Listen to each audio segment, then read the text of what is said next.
Peggy 18. Previously on Brotherhood Diaries. Rome is 3 times the size of Florence, so it made sense for us to introduce the horse in the city. As a player, you totally get to customize your own assassin. With this, the player will have some pretty kick-ass allies to help him fight the Borgia. The papal troops march across the countryside, conquering the cities of Italia one by one. Only Ezio Auditore da Firenze stands between the Templars and his brilliant, ruthless general, Cesare, and his ambition. Welcome to Assassin's Creed Brotherhood Diaries. In Assassin's Creed Brotherhood, Ezio is facing his toughest foe ever. Cesare Borgia is the perfect nemesis. And basically, he can do whatever he pleases. He's got unlimited resources, being the general of the papal armies. He's really, really ruthless, and truly Ezio's biggest challenge to date. To unite Italia, I must have every institution under my control. He's trying to take over the whole country and unite it under the Templars. In Assassin's Creed Brotherhood, there's Cesare, who's your main target, but he's helped by 3 generals. The Duke de Valois, he has a huge army which helps Cesare make his law in Rome. Juan Borgia, who is in charge of the money, so Cesare uses this money to wage his wars. And Micheletto, who is Cesare's personal assassin.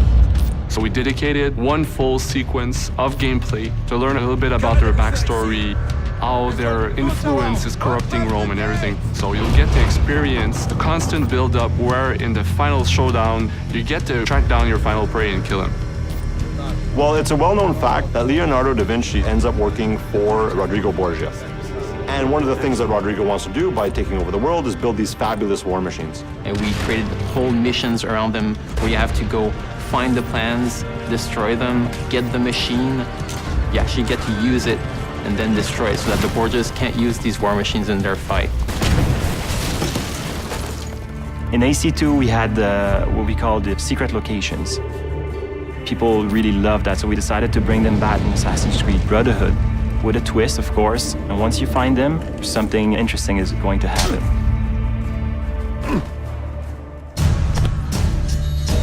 And then there's gadgets like crossbow that I've wanted to use since AC1. Now we have it in the game with upgrades on it. There's also the parachute, which is based off one of Leo's drawing that will permit you to glide if you jump from high enough buildings.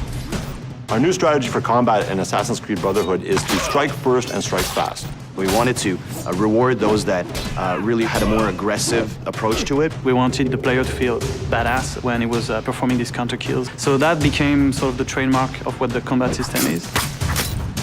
You may have noticed there are now enemies with guns. If you know a bit of the history of Rome and of Leonardo, those assets end up in the hands of the Borgia. So what you have is now we have enemies that are a lot more aggressive, but at the same time, Ezio is a lot faster of a fighter.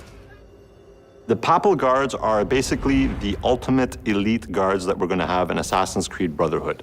Their sole purpose is to kill Ezio. They're super brutes, they're super agile. They'll sucker punch you all the time. They'll have 2 people hit you at the one time. So they have the best of all the other archetypes. So it's all about mastering not only the combo system, but also mastering your defensive strategy and your offensive strategy as well. The coolest move I've seen is this extremely violent move with both the sword and the gun.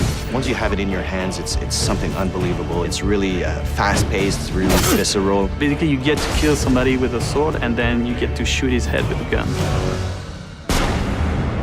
That's pretty violent. Next on the Brotherhood Diaries. You're going to go to a harbor in Naples. You're going to experience an entire other country. You're going to get to go to Spain. Another really cool aspect of the multiplayer of Assassin's Creed Brotherhood is the fact that now that it's the person that you're chasing, it's a lot more unpredictable, and they're a lot smarter than any AI that you can ever make.